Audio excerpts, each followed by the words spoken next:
What's it like to be here at the NFL Combine and having an opportunity here? It's awesome. It's not every day a kid from North Dakota gets to come to a place like this. There happens to be two of us this year, which is pretty cool. I don't know how many times that's ever happened in the history of college football, but it's a blast. It's been a lot of fun.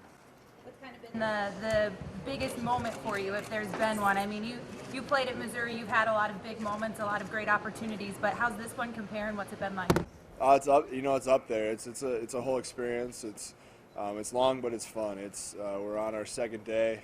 Got through all the medical and stuff, so it's been an interesting day for sure. But it's been a blast. You ever had a year like last year? No, that was interesting. I mean, we we had a lot of adversity.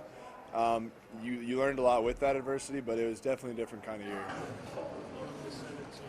You ended up playing left tackle last year. What was that like? Do you think that even though you're projected as an inside guy, does it help your stock at all, you think? Yeah, I think it'd help. It shows that I'm versatile. I mean, I know I'm not the world's best left tackle, but I can play it. I can hold my own out there. If a team needs me to finish a game or play one game out of the year at left tackle, I can do it. It's not my preferred position, but I feel confident that I can play that position. It would be guard? Or? Yep, I feel more comfortable at guard and center in the NFL, but if a team needs a tackle, I'll play tackle. Left or right side? Or? Doesn't matter. Doesn't matter. You did play a lot of positions. Kind of an obvious question. What does that versatility mean to you going into this, knowing that teams will keep 7 or 8 on game days? Yeah, I think it's a huge thing, benefit for me going into the draft. They only travel 7, so they need a guy that can snap, play guard, and tackle, and I feel like I can do all 3. So I think it helps me a lot.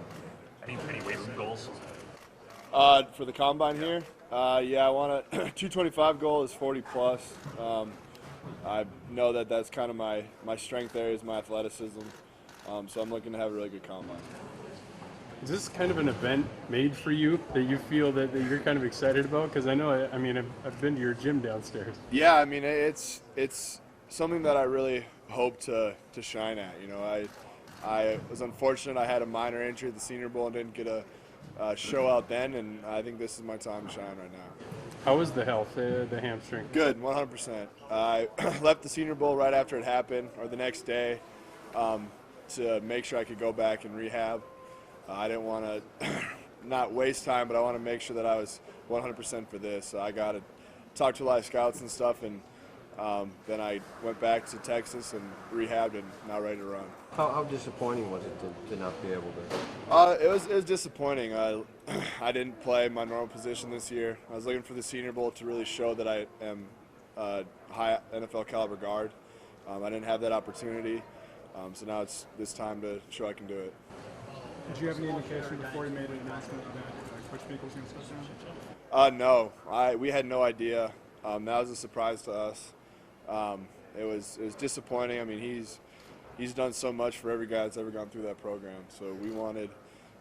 It was definitely hard to hear that. How do you feel about Coach Odom going forward? I think he'll be a great coach.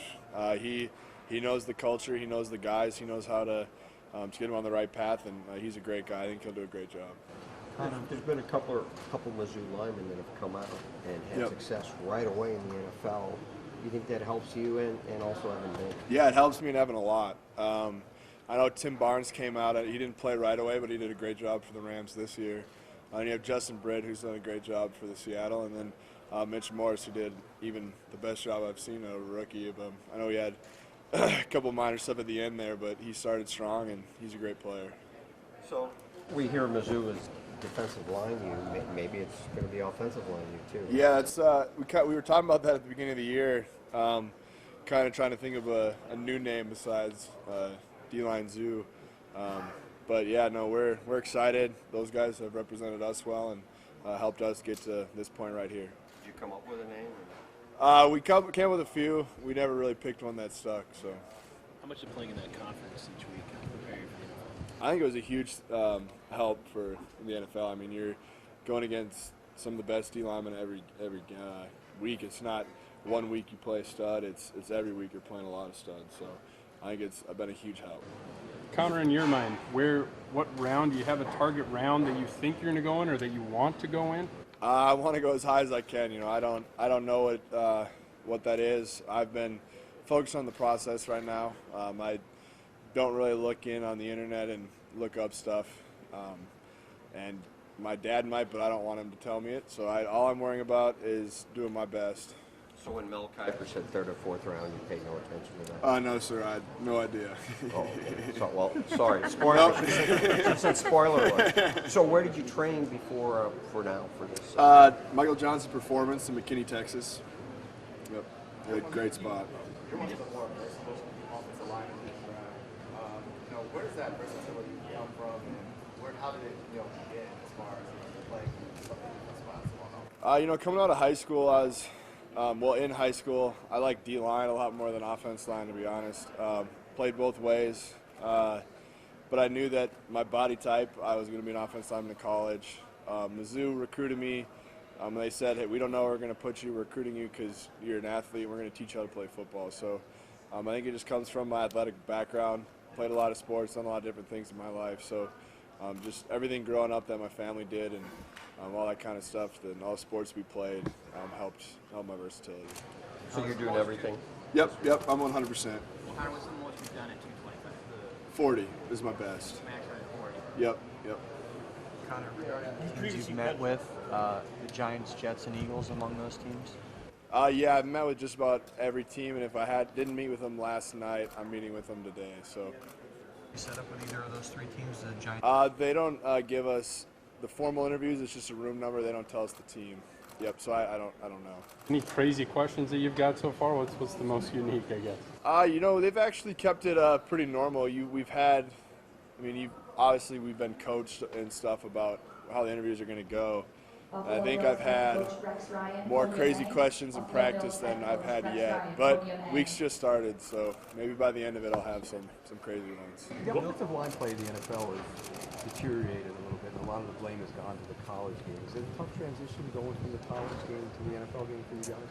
I don't know. From what I've seen with Mizzou guys, it seems that they fit in really well. Mitch Morris, again, came in, did really well. Justin Britt the same. So I don't know if it's the SEC or what Mizzou does, but they've seemed to be able to make the transition fairly easy. So I'm excited. Connor, you mentioned that you guys tried to come up with some names for the O-line group, this D-line group. What were some of the ones that got scrapped? Honestly, I can't remember them. It was kind of one interview day in the summertime before media day, and we're all just kind of sitting there joking around. If you ask Evan Boehm, he'll have them stored up in his memory bank because he was the one spitting them all out. So he'd be a better guy to ask for that question. I was watching the one-on-one drills at the center. I think I saw the play that got hurt. Was that Yep. the one where I think you ended up splitting? Yeah, so we were practicing on grass. It had rained all morning. It was a little slick, and my front foot was in the. So we hit each other, kind of stalemated. We both went to drive, and I pushed off my right foot, and I pushed off and he pushed into me, my right foot slid it was a big slide mark in the ground when I walked past it, and my left heel for some reason got caught in the ground, and I did the splits and he landed on top of me.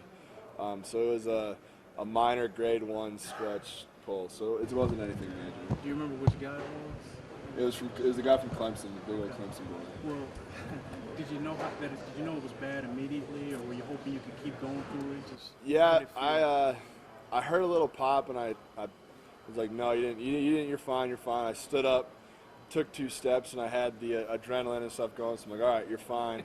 That third step, my hamstring felt like it got half as long, and I was like, nah, not going to risk getting hurt worse. I didn't want to, I want to perform my best, so if I'm kind of nicked up, I'm not going to go out and show 50% of what I can do. Was there a point where you were worried that if you'd be able to perform at this thing, or did you know that even then it was about a month long and you'd be okay? Yeah, I talked to a lot of people, trainers, coaches, everybody, and it was questionable. I was pretty.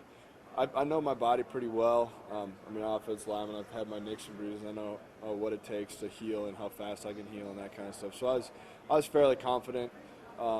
We had a couple trainers that were really confident. So, I thought about it a little bit for the first day or so, and I was like, learn about it, ain't gonna do anything about it. So I put it in my mind that this was my goal. I said I was gonna do it here, and by the end of last week, I knew I was 100%. So I'm confident going in here. I know you've been asked a million times about this probably, but what was it like growing up with a dad who's a bodybuilder?